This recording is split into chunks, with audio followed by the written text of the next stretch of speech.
Hi, my name is Jessica. I'm the talent manager at the Doyle collection hotels, and I've been invited by the lovely MJ from MJ Inspire to join her series of 3 questions in 3 minutes. So the first question I've been asked is, what is my networking tip?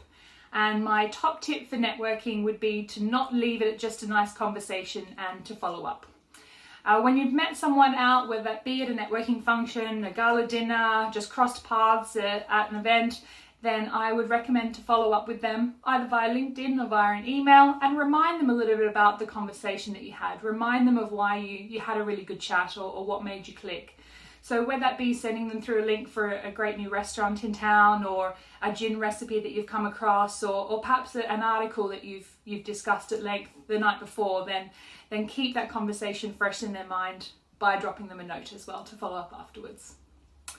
My second question was CV tips. As the talent manager for a hotel group, we have 8 hotels, so a lot of my job involves reading CVs.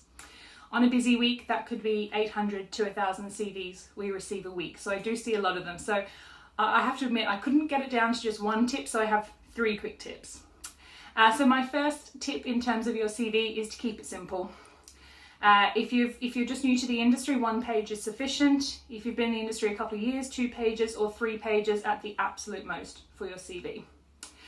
In terms of the content that we want to see on your CV, make sure that it's relevant to the role that you're applying for, but also that the information that you have on there is unique to what you achieved in that position.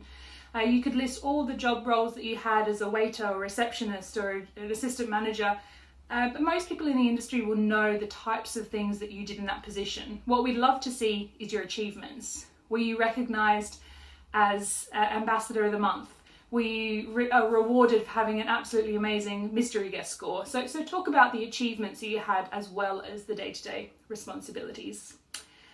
And finally, and I know it seems really simple, but make sure your contact details are on your CV and they're accurate. The number of people that submit an amazing CV and then either I can't find their phone number or it's wrong is incredibly high.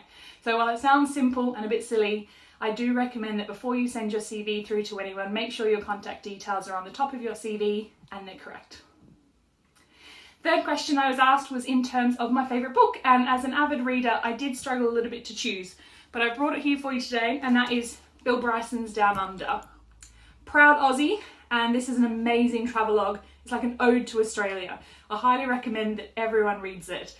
Even if you've never been to Australia or don't have the inclination to go, you will learn so much about what makes Australians tick by reading this book. So I recommend. Anyway, thank you very much. Those were my 3 questions in 3 minutes, and stay safe and stay healthy.